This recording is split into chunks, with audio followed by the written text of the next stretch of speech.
I was really taken aback at that statement. Oh, Jesus Christ. Every country that has tried socialism has failed. All right, so would you say capitalism is working? And it is not, when like, what is it, like 99% of the wealth is in like 2% of the people's hands? All of these tent cities, you're telling me this is working? So hello everyone from the very capitalist kingdom of Cambodia. Today we actually are going to be talking about capitalism more generally because we're going to be focusing on allegedly conservatives' favourite comedians and maybe talking about how conservatives maybe overlook certain political positions or overlook like their very real politics. So you guys probably have seen this and we're going to be talking about it today.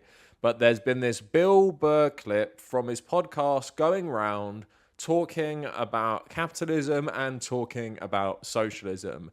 Now, this was actually from December 2021, but I think someone edited the clip and posted like a minute of it on Twitter, and this went viral, covered by loads of other progressive YouTubers. You've probably seen this, but I actually found the longer clip, which I think gives it a bit more nuance and maybe paints it in a bit of a different light, in that it doesn't seem so much that he's defending socialism, in that he's more attacking certain aspects of capitalism, but it's not saying that he doesn't actually agree with capitalism or anything like that.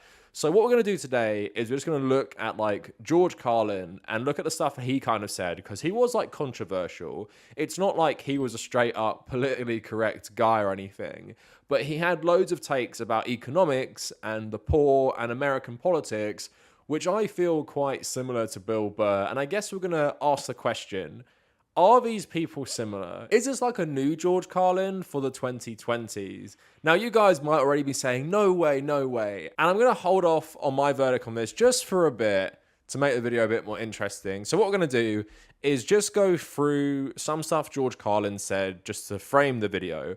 Then we're going to look at the longer version of this Bill Burr clip that you probably haven't watched because you've just watched it secondhand on like Hassan Piker's stream or TYT. And then we're going to talk about conservatives' love for Bill Burr, and then talk about like his overall political takes, and just talk about the good things about him and the bad things about him. So all of that coming up for the video. But before we go any further, please like the video, and in the comments, I guess, what is either the best or worst thing Bill Burr has said? I'm not like a super fan of him and stuff like that. I did like him in The Mandalorian quite a lot in season 1 and season 2. He was a pretty good character. But at the same time, you guys will know I'm not someone who loves stand-up comedy generally. You're not going to get me sitting down watching Netflix specials and stuff like that. But I am like pretty aware of who this guy is, but I just probably don't know as much about him as fans of him, like proper fans. But so let me know down in the comments. Also, I don't usually do this, but the video I made yesterday, I felt was actually very, very good. And its views are really, really low. I don't know why, probably because it's talking about something more niche like salesmen and stuff. But if you like that type of stuff, if you just like my content generally and you missed it, please go and watch that video. It's not every time I edit a video that I feel the video is like really, really good, but I do think that video is really good. And I do believe if other YouTubers made it, like certain other YouTubers, it would actually do really well. I just don't think it did that well because of my like niche and stuff. But again, go check it out. Also consider becoming a patron as well. I want to build up as many $1 to $3 patrons as possible. The benefits of which, again, access to my Discord server and my Switch friend code as well. Also, I'm going to be posting one exclusive video per country I'm visiting. So Cambodia is next month. I'm going to do my Vietnam video hopefully at the weekend. I was planning to film it with my girlfriend, who's currently pretty sick, and I'm feeling quite sick now as well. I'm hoping I won't get it that bad. So that's the only reason that will be delayed further. Also, follow me on Twitter and Instagram at the Kavernacle, and check out my Instagram for all my posts about my travels, including my Instagram story, and I archive the important ones on my highlights, which is just on my profile. Go check that out. Also, check out the second channel and check out the subreddit. All of that stuff down in the description. So before we talk about Bill Burr and his takes on like capitalism, socialism, stuff like that, I just wanted to talk about George Carlin, because I've made like maybe 3 videos on him, pretty much talking about like him being a conservative hero. Like conservatives love George Carlin because they have this memory of him as being someone who was all about free speech, and he didn't care about outraging people. He would say controversial things as part of his comedy. He would push the boundaries. And of course, he did a lot of that stuff. And I'm not saying I agree with everything he ever said, but at the heart of a lot of his political routines were more left-wing politics, which these guys never remember and seem to forget. And they've taken his legacy and tried to appropriate it and say that today he would be a conservative, when if you listen to anything to do with politics that he spoke about, it's very, very clear he would not be a conservative. And I do feel this is relevant in the Bill Burr discussion. I do actually understand why Bill Burr has a lot of conservative fans, whereas I don't really understand it so much of George Carlin. But here are a couple clips, and I've used these before, just about him talking about like economics and politics. It shouldn't be a surprise that rich white men don't care about poor black people, period. So they're not high on their list. They're not high on their list. George, They're I not love you, high. George, They're not but that's high. I don't nonsense. care if you love me or not. That's They're not nonsense. high on the conscious or the that's subconscious nonsense. list of those people who are in charge of things in this country. The owners, forget these foolish elections. The owners of this country don't care about the poor in general. The owners and of they this don't care country, about what are we going... is this Karl Marx talking to me? The owners of this country are the voters of this country. You're wrong about that, my friend. Aren't the owners of absolutely this wrong. country the voters in this country who they're- elected George they're Bush? not. Listen, politics, these elections are a charade. The real looting in this country takes place in the transfer of the wealth from the poor to the rich. I'm sorry that you don't like class and the truth, my friend, but you're just stuck with it. Poor have been systematically looted in this country. The rich have been made richer under this criminal president and his government.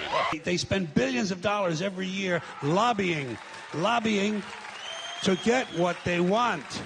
Well, we know what they want. They want more for themselves and less for everybody else. They're coming for your Social Security money. They want your retirement money. They want it back so they can give it to their criminal friends on Wall Street. And you know something? They'll get it. They'll get it all from you sooner or later because they own this place. It's a big club, and you ain't in it. So obviously that quote of, it's a big club and you're not in it, has been appropriated by the right when they talk about like the liberal media and stuff like that. But from those clips, it's pretty clear he is a guy who's economically conscious. He realizes flaws of the system of capitalism we live in, where the rich extract the value of people's labor and enrich themselves off it. As I've said in other videos, that profits are just stolen wages. In one of those videos, although I didn't show you like the video from it, he's on a Bill Maher panel and someone calls him Karl Marx because he's talking about class and wealth and stuff like that. So that is always why I find it funny that conservatives loves George Carlin so much. He also has that famous clip, which people like to show a lot when we're talking about like current comedians who are like attacking trans people and underdogs as part of their routines, like Ricky Gervais or Dave Chappelle. And he basically says, you know, he doesn't like that personally because although he believes fundamentally in free speech, and that is a big thing he believed in, that's why the right love him, he still thinks it's weird that comedians will go after people who have like not much political power or representation. I would defend to the death his right to do everything he does. The thing that I find unusual, and it's, you know, it's not a criticism so much, but his targets are underdogs. And comedy traditionally has picked on people in power, people who abuse their power. Women and gays and immigrants are kind of, to my way of thinking, underdogs. And, you know, he ought to be careful because he's Jewish.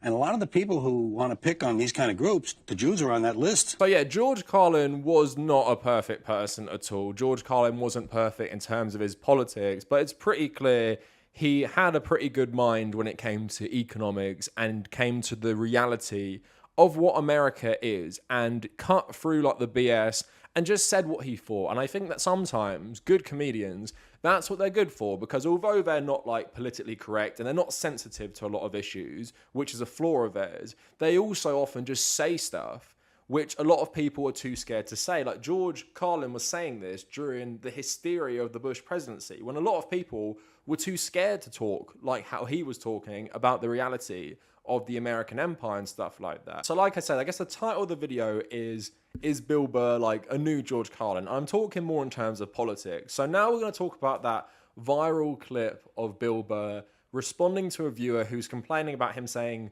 you know, nice things about socialism, or basically asking the question, why is socialism demonized so much? So in this video, he reads out the letter, and it's basically a guy saying that, you know, socialism has failed everywhere. Socialism, you know, has killed 100 million billion. I've made a whole video about the Black Book of Communism if you guys want to check that out. So I'm not sure how I'm going to do this. The clip is like 6 minutes long, the actual clip. I think what I'll do is I'll play some of it and react. I think maybe I'll do this 2 times at least, maybe 3 times, so we can discuss the points raised and discuss Bill Burr's response to this guy. Last week you mentioned you don't know why people demonize socialism. I was really taken aback at that statement. Oh, Jesus Christ.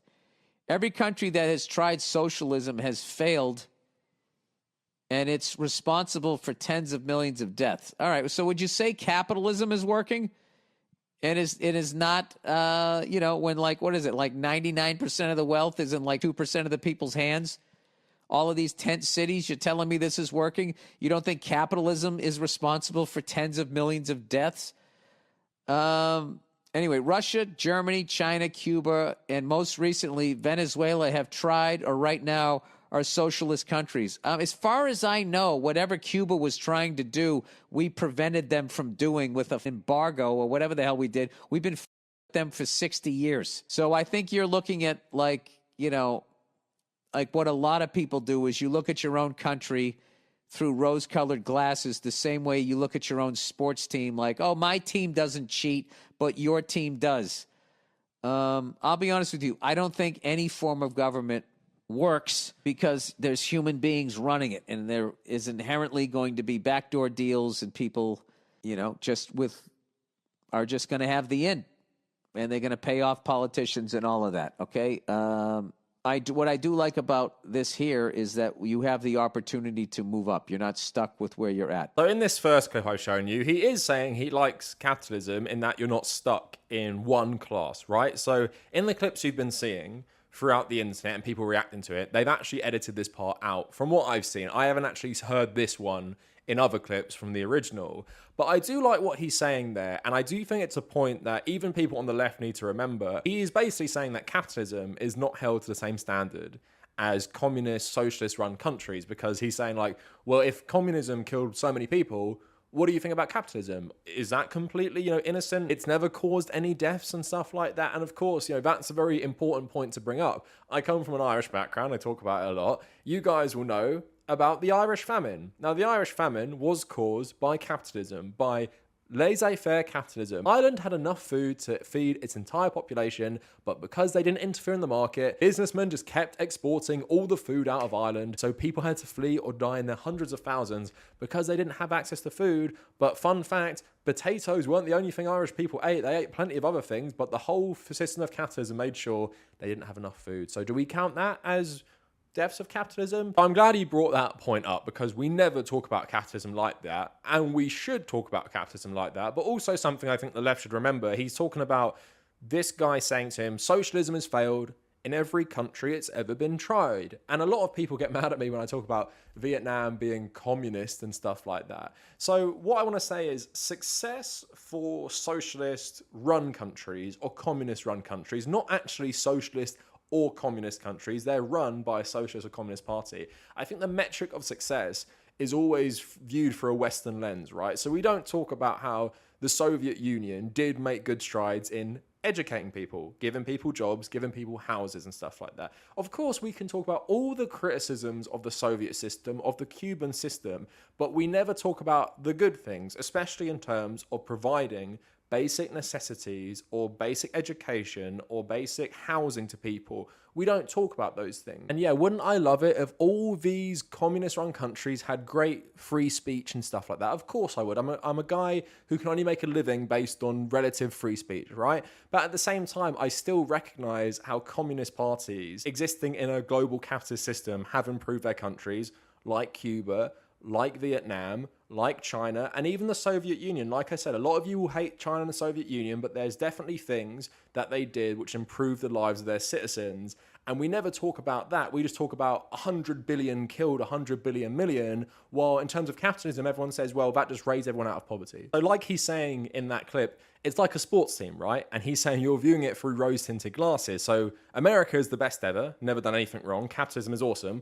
Communism killed 100 billion. Like I'm saying, it's a nuanced discussion. And just because you don't like the system of government based on maybe like free speech principles or stuff like that, you can't deny countries like Cuba or Vietnam, at the very least, have improved their citizens' lives, especially compared to the old capitalist governments of South Vietnam and Cuba. So let's move on to more of this clip. You're really sort of looking the other way with what capitalism has done to other countries. All the sweatshop labor, all the wars we've fought in over air quote freedom, where most of it is about, you know, natural resources. All of these fucking countries where we've gone in and, you know, stuck in heads of the government that are going to do what we want to do so we can take advantage of them.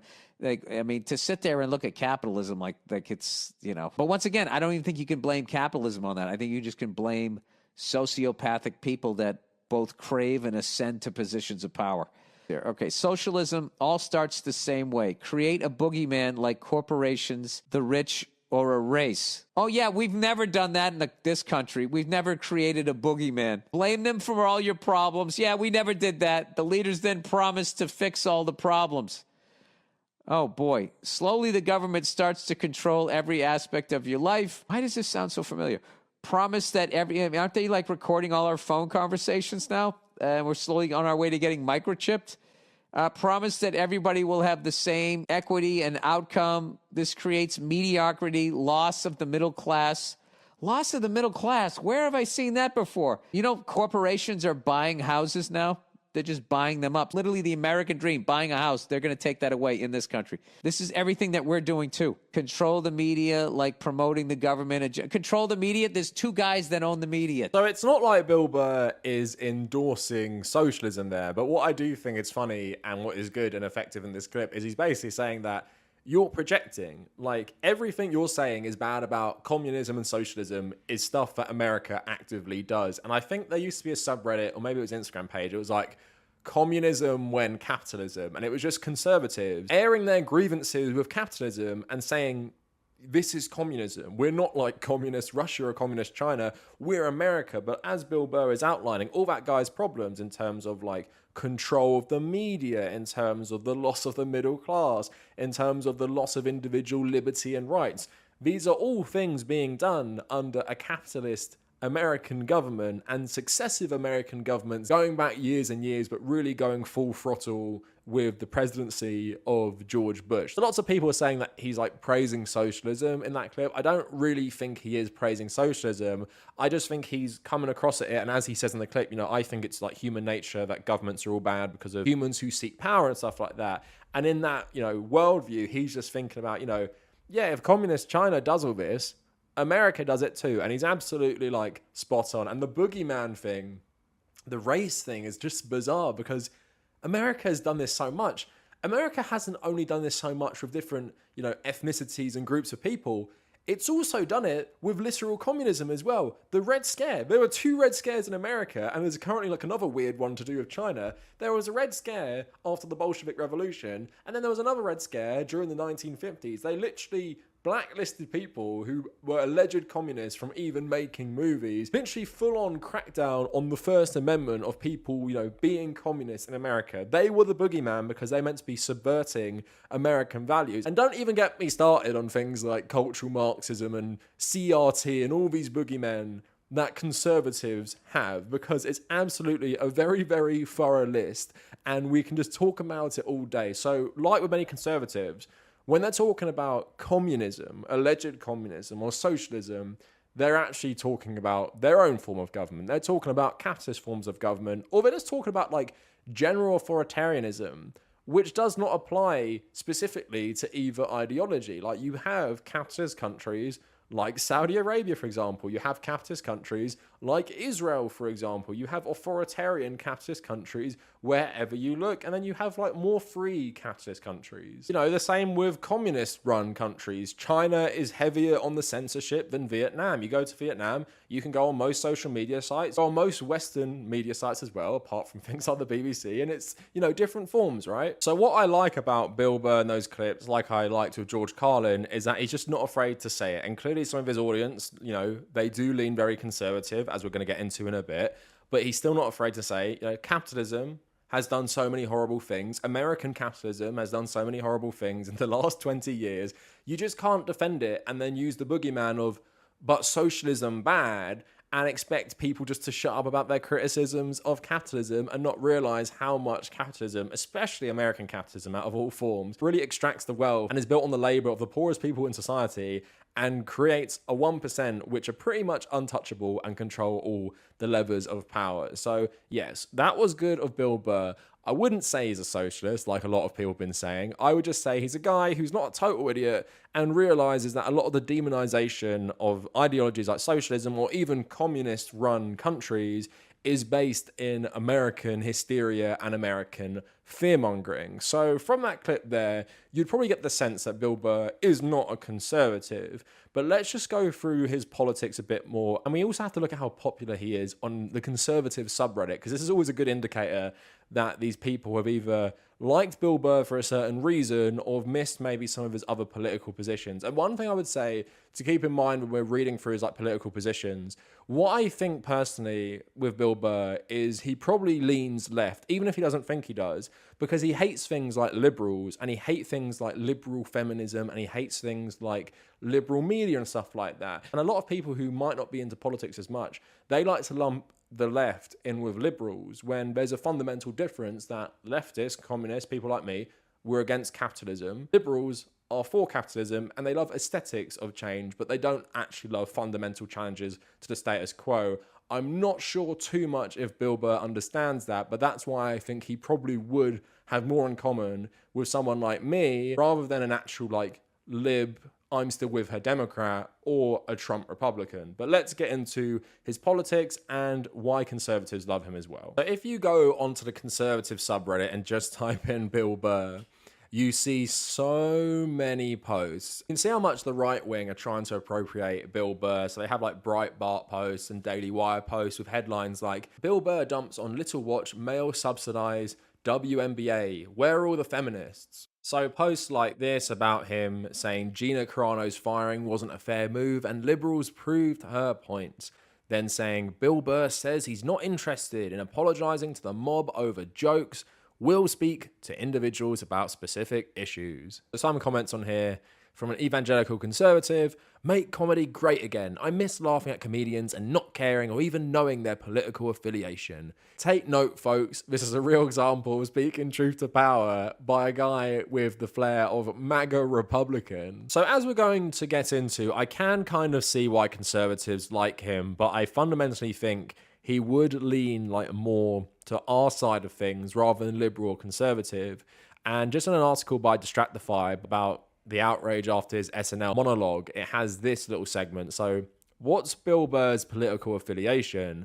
So Bill has historically never leaned right or left, claiming that it didn't matter who won back in 2015 when it was Donald Trump running against Clinton, and he was not vocal about the 2020 election either. When asked if he still felt that it didn't matter who was president back in 2018, Bill answered that he still believes it doesn't matter who's the president if you are white. You're going to be fine, and it's not like Hillary wasn't a total company man. That last election was 2 a.m. at a bar and you had to go home with somebody. In general, Bill Burr seems jaded by politics. He tells the Philadelphia Post-Gazette, "Can I tell you something? I truly believe 100% in the whole liberal media now. Watching the way they went after Trump, Bernie Sanders was the better matchup because the Republicans accidentally offered change, which is what people wanted. And the Democrats, I understand why they went with her, but they ended up reading the tea leaves wrong. I think the last honest president was Jimmy Carter, and look what he's done post-presidency. He's out there building houses for homeless people, and he's looked upon as a terrible president and being weak.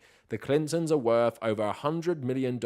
How? And if you say this, it's like, you're a Trump supporter, you have your tinfoil hat on, and you're a conspiracy theorist." So do you get what I kind of mean, that while liberal people might not like Bill Burr, nothing that he said about Clinton there is wrong in my opinion. Yeah, there isn't fundamentally a lot of difference between Clinton and Trump, the first presidency of Trump, or basically white, middle-class, rich people. It doesn't really make a difference to their lives. And as we're going to get into, he does admit that politics is important, but he just feels as a white man, like a rich white man, doesn't really matter, and he's not even rich enough to vote for Trump because Trump wouldn't actually do anything for him. But he makes the point about the Clintons being extremely rich and offering the same, offering the status quo.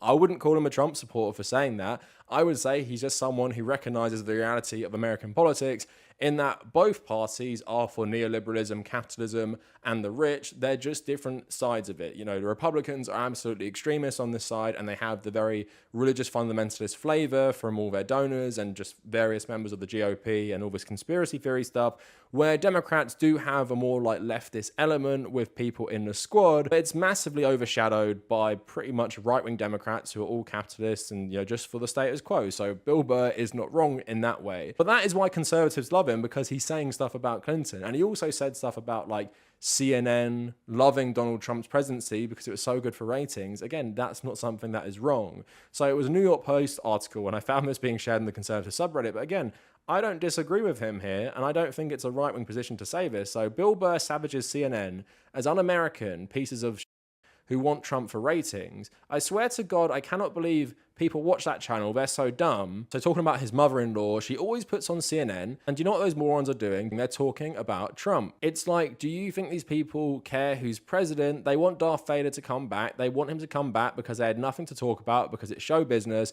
And because Joe Biden is a bore, they can't bitch about Biden because he's wearing a blue tie. So now what do? They're going out there. They're doing what they did the first time to get this guy Trump elected by giving him all this free coverage while they act like they allegedly don't like him. I don't buy it. They are a corporate news channel. Again, a lot of conservative sites were sharing this clip and sharing this quote and stuff. But as a leftist person, he's totally right. CNN is corporate news. They like ratings. They like advertisements. And there's a reason they have recently pivoted into being more centrist. And that's so they can get more Republicans on to criticize Biden and hopefully drive up their ratings. Because like he's saying, yeah, they don't like criticizing Obama or Biden as much as they do Trump. Do you remember that? When they actually aired empty Trump podium instead of Bernie Sanders' own speech and rally, because that's all they cared about. And liberal media did love this stuff. So many liberals grifted off Trump because it's so easy, isn't it? It's the bare minimum to be against Donald Trump. It's a bit harder to be against the system, which both parties represent. And again, that's why I believe that Bill Burr, despite being loved by conservatives for saying stuff against the Clintons and CNN, he is coming at it from a more like left-wing, corporate perspective. But Bill Burr has also in his special said a lot of things against liberal feminism, said a lot of things against Me Too, has said a lot of things against like women's sports, talking about like how, you know, women don't deserve the same pay as men for the national team because there aren't as many eyeballs on that sport itself. I think that's like a way bigger discussion in how he kind of approaches it. But basically what I get the vibe from with Bill Burr is that he is deliberately provocative.